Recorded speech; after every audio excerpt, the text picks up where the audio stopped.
Hello everyone, welcome back to my YouTube channel. So dear students, आज हम एक और मॉडल पेपर सॉल्व करेंगे। तो आइए, इसमें सबसे पहले एमसीक्यू टाइप क्वेश्चंस हैं।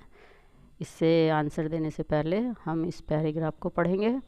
पढ़ने के बाद इसको अच्छे से समझेंगे। समझने के बाद जो क्वेश्चंस आंसर है उनका हम रिप्लाई करेंगे। तो अगर कोई भी आप चैनल पर नए आए हैं तो प्लीज़ चैनल को सब्सक्राइब कीजिए। वीडियो अच्छी लगे तो लाइक और शेयर करना ना भूलिए। तो आइए, देरी न करते हुए हम स्टार्ट करते हैं। तो आज का हमारा पैसेज है, Robert Bruce was the king of Scotland. Robert Bruce Scotland का राजा था। He fought hard to free the country from the England. He fought means वह लड़े, हार्ड टू फ्री यानी कि स्वतंत्र कराने के लिए अपने देश को। उन्होंने अपने देश को स्वतंत्र कराने के लिए अंग्रेज़ों से लड़ाई की। But was badly defeated. Defeated means हार गए, हरा दिए गए। बैडली मीन्स बुरी तरह से। उन्होंने लड़ाई तो देश को आज़ाद कराने के लिए की, लेकिन वो बुरी तरह से हार गए। He hide himself in the mountain. जब वो बुरी तरह से हार गए तो ही मीन्स उन्होंने, हिमसेल्फ मीन्स अपने आप को, हाइड मीन्स छिपा लिया, इन द माउंटेन मीन्स पर्वत। तो हारने के बाद उन्होंने अपने आप को, यानी कि वो अपने आप पहाड़ों पर जाकर छिप गए। One day when hiding in A cave he felt very down hearted. One day means एक दिन, वैन मीन्स जब। वो केव मीन्स गुफा में छिपे हुए थे तो वह बहुत दुखी थे। He made up his mind to give up the struggle. He made up his mind, और उन्होंने अपने दिमाग में यह बात बैठा ली, मतलब परेशान थे वो, तो गिव अप मीन्स छोड़ देना। तो अब उन्होंने अपने दिमाग में दुखी होकर, परेशान होकर ये सोच लिया कि अब मुझे स्ट्रगल्स मीन्स संघर्ष करना छोड़ देना चाहिए, मैं अब संघर्ष नहीं करूँगा। Then he saw a spider trying swing itself up on a long thread to the roof of the cave. तो जैसे ही उनका ये मन हुआ कि मुझे अब संघर्ष नहीं करना चाहिए, मेरी हार हुई है, देन मीन्स तभी, ही साय ए स्पाइडर मीन्स उन्होंने, स्पाइडर मीन्स मकड़ी, ट्राइंग मीन्स प्रयास करते हुए। तो उन्होंने क्या देखा, तभी जैसे उनके मन में आया कि मुझे अब संघर्ष नहीं करना है, तो तभी उन्होंने एक मकड़ी को देखा जो एक long thread to the roof of the cave, यानी कि जो केव मीन्स गुफा की छत पर एक लंबा धागा बना रही थी या बनाने का प्रयास कर रही थी। तो इट ट्राइड एंड ट्राई। तो उन्होंने उसकी जो नज़र जो थी उस मकड़ी पर पड़ी, उन्होंने देखा कि यह ट्राइड एंड ट्राइड, बार बार वो प्रयास कर रही है, बट ऑलवेज फेल्ट शॉर्ट, लेकिन वो बार बार प्रयास कर रही है धागा बुनने का, जाला बुनने का, लेकिन वो क्या हो जाती है, बार बार नीचे गिर जाती है। Bruce watched the little insect effort. Bruce watched means देखता रहा। तो जब वो देख रहा था कि ये मकड़ी बार बार जाला बुन रही है बट सक्सेस नहीं हो रही, तो वो क्या करते, उसके प्रभाव के, छोटा सा जो जीव है वो उसके प्रभाव को देख रहे थे कि किस तरह से वो बार बार प्रयास कर रही है। एट द 9th अटैम्प्ट, और फिर 9वें अटैम्प्ट में, प्रयास में, इट सक्सेड, यानी कि वो बार बार कर रही थी, प्रयास कर रही थी लेकिन नहीं कर पा रही थी। तो 9th अटैम्प्ट, 9वें प्रयास में, इट सक्सेड, वह सफल हो गई। Bravo cried Bruce. अब ब्रोस जो बहुत ज़ोर से चिल्लाया कि शाबाश। Surely I can go on the trying like the spider. फिर उन्होंने कहा निश्चित रूप से, I can go on trying, निश्चित रूप से मैं भी इस मकड़ी की तरह से प्रयास कर सकता हूँ, यानी कि मुझे हिम्मत नहीं हारनी है।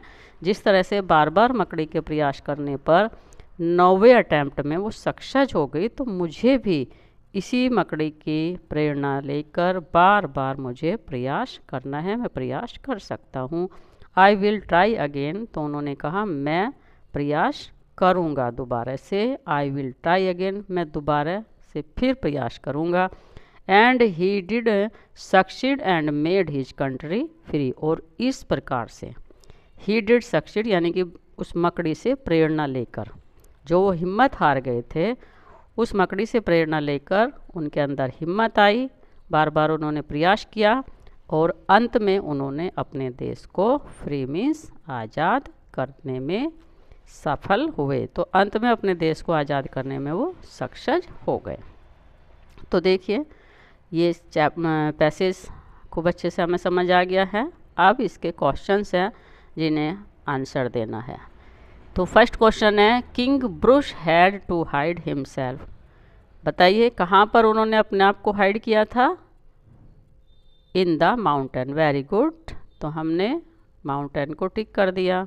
नेक्स्ट है, he felt very down hearted, it means it was. वो अपने आप को बड़ा निराश महसूस कर रहे थे, तो इसका मतलब क्या था? सैड एंड विदाउट होप, यानी कि वो बड़े दुखी थे और उन्हें कोई आशा नज़र नहीं आ रही थी। Which word in the passage opposite of the word failed. तो इस पैसेज में फेल्ड का अपोजिट वर्ड बताइए कौन सा है? तो ये आ जाएगा आपका सक्सीड, यानी कि असफल और सफल।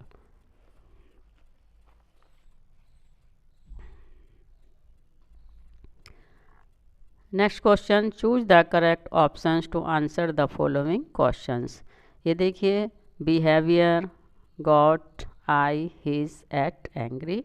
तो इसको हमें इसमें से चूज करना है कि कौन सा हमारा, तो हमें देखना है। सबसे पहले देखिए, सब्जेक्ट है आई, फिर वर्ब है गोट, एंग्री। तो ये चूँकि यहाँ पर अगर हम देखते हैं तो इनमें किसी में सब्जेक्ट नहीं है, और यहाँ अगर सेकंड को देखते हैं तो आई के बाद हमारा वर्ब नहीं है, ठीक है।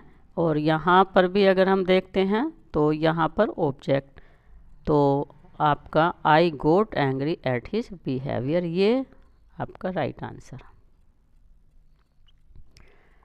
नेक्स्ट है, lion is dash king of dash jungle. तो इसमें क्या आएगा हमारा? A lion is the king of the jungle, तो ये राइट आंसर।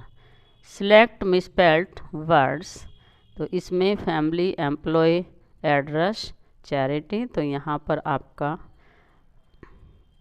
नेक्स्ट है, the boys have been playing football dash 2 hours। अब देखिए इसमें 2 hours है और ये क्या है? 4 आया हुआ है, तो 4 यानी कि हमारा ये टेंसेस देखना है कि सिंस